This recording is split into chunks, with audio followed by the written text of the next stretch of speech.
댈러스 윌라드 박사는 하나님의 모략, 잊혀진 제자도, 마음의 혁신, 하나님의 음성 등 이미 우리 시대 고전의 반열에 든 책을 저술한 복음주의 지성입니다.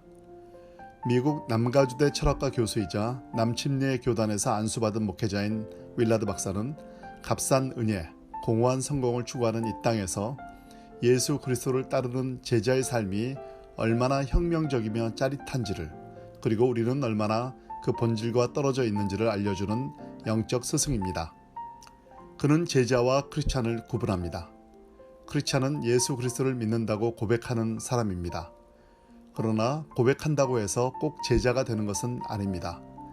윌라드 박사는 제자란 상대와 같은 존재가 되고 상대가 하는 일을 할 수 있기 위해 적절한 조건 아래서 그 사람과 함께 있기로 작정한 자라고 정의합니다. 그래서 누군가의 제자가 된다는 것에는 절대적인 전제 조건이 있습니다. 그 사람을 따라야 하고 같이 있어야 하며 그 사람처럼 되는 법을 배우고 그대로 실행해야 합니다. 윌라드 박사는 이렇게 말합니다. 오늘날 크리스찬 사이에는 그릇된 신화가 있습니다. 제자가 되지 않고서도 크리스찬일 수 있다는 것입니다. 제자가 되기 위해서는 자기 찢어짐과 비움, 돌이킴이 있어야 합니다. 그런데 그것 없이도 크리스찬이 될 수 있는 시대에 살고 있습니다. 이것이야말로 이 시대의 비극입니다.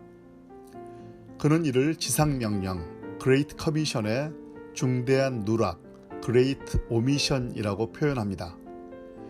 이 누락 때문에 그리스도인의 현실적 삶과 실제 제자의 삶과는 거대한 괴리가 있다는 것입니다. 윌라드 박사는 이 같은 누락과 괴리를 타개하기 위해서는 예수의 도를 날마다 배워야 한다며 훈련의 중요성을 이렇게 강조합니다. 크리스찬들은 흔히 오직 은혜라면서 노력의 중요성을 간과합니다. 마치 노력이 은혜의 반대라고 생각합니다.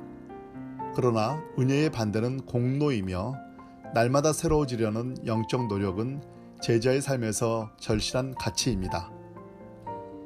제자는 혼신의 힘을 다해 예수의 도를 배우고 지키는 자입니다. 예수 학교는 지금도 수업 중입니다. 그는 미국의 교회에는 제자가 아닌 크리스찬들이 넘쳐 있다면서 지도자들이 먼저 참된 제자가 되어 회중을 제자로 살도록 인도하지 않는 한 개인은 물론 교회나 사회를 새롭게 할 어떤 영적 파워도 나오지 않는다고 말했습니다. 그의 말을 들어보겠습니다. 보네포가 말한 대로 순종이 없는 기독교는 예수 그리스도가 없는 기독교와 같습니다. 오늘날 전 세계 기독교계에는 그릇된 신화가 있습니다. 바로 제자가 되지 않고도 신자일 수 있다는 신화이지요. 은혜를 받으면 순종을 면제받는 것이 아닙니다. 은혜에 의해 올바른 순종이 시작될 수 있습니다. 이 시대 교회에는 뱀파이어 크리스찬들이 너무나 많습니다. 뱀파이어 크리스찬이란 우리 구원을 위해 필요한 그리스도의 피에만 관심이 있을 뿐 그리스도인으로서 순종하며 제자가 되어 합당한 삶을 사는 것에는 전혀 관심이 없는 크리스찬들을 지칭하는 말입니다. 우리 시대 최대의 명제는 제자도를 회복하는 것입니다. 제자가 됐을 때 보이지 않는 영을 보이는 삶으로 살아낼 수 있습니다. 우리는 지금 마음과 삶이 변화되지 않고서도 그리스도인이 될 수 있는 편리한 시대에 살고 있습니다. 저는 이 시대 지도자들에게 묻고 싶습니다.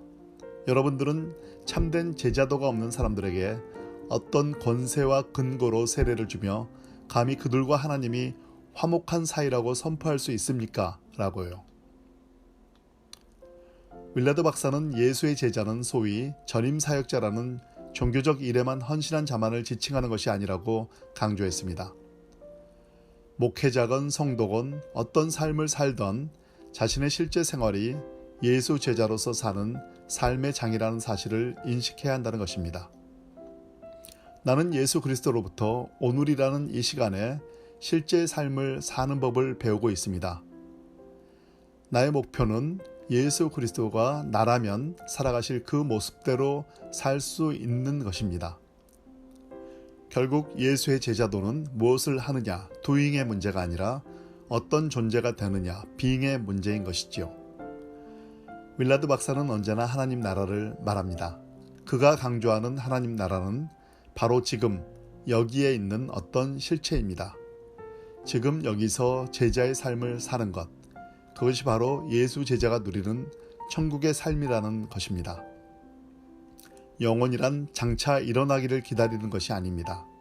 결코 먼 훗날에 시작되는 것이 아니지요. 지금 여기가 바로 영혼입니다. 모든 시간은 영혼 안에서 각기 제 갈 길을 가고 있는 것입니다. 윌라드 박사는 목사는 자신이 속한 도시에서 가장 행복한 사람이 되어야 한다고 말했습니다. 사람들에게 그 행복한 이유를 말해 주어야 한다는 것입니다.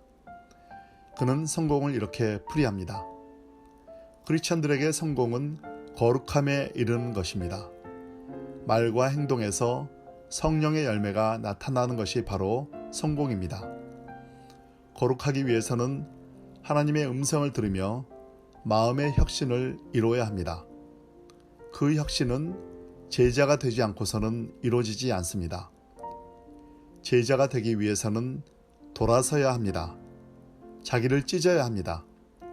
목회자의 성공은 사람들이 하나님을 만나 거룩함에 이르도록 도와주는 것입니다. 그래서 제자도가 필요합니다. 그는 교회는 제자들이 모인 거룩한 공동체라면서 이 땅의 교회가 숫자적인 외형적인 크기를 추구하는 것보다는 개개인들을 주님 안에서 더 큰 그리스도인, 더 bigger 크리스찬으로 만드는 데 힘을 기울여야 한다고 강조했습니다. 그것이 바로 승리의 길이라는 것이죠. 그에 따르면 인생에서 가장 소중한 것은 하나님이 선하시다는 기본 인식 속에서 어떻게 해야 행복하는지를 아는 것입니다. 모두가 행복을 원하지만 선함이 무엇인지를 모르는 것이 문제이며 선한 것, 좋은 것을 원하면서도 악이 필요하다고 생각하는 데서 모든 어려움이 나온다고 했습니다. 궁극적으로는 하나님에 대한 이해의 부족 때문에 선함을 알 수 없다는 것입니다. 스스로의 왕국과 세계를 건설하려면 결국은 실패합니다. 크리스천이라고 고백한 사람들 사이에서도 스스로의 왕국을 건설하려는 욕망의 흐름이 강합니다. 그분의 왕국을 나의 왕국 속에 들어오게 해야 합니다. 그때 행복할 수 있습니다. 사람들은 선하고 행복하기 원하지만 그 둘을 제대로 조합하지 못합니다. 미국 미주리주의 가난한 농촌에서 태어난 윌라드 박사는 베일러 대학을 졸업하고 위스콘신 메디슨 대학에서 철학 박사 학위를 받았습니다. 이후 50년 가까이 남가주 대학교에서 철학을 가르쳤습니다. 지난 반세기 동안 철학과 인문학, 신학 등의 방면에서 탁월한 업적을 이뤄내면서 복음주의 지성의 부흥을 견인했던 윌라드 박사는 2013년 5월 8일 향년 77세로 이 땅을 떠났습니다. 마지막 말은 땡큐였다고 합니다.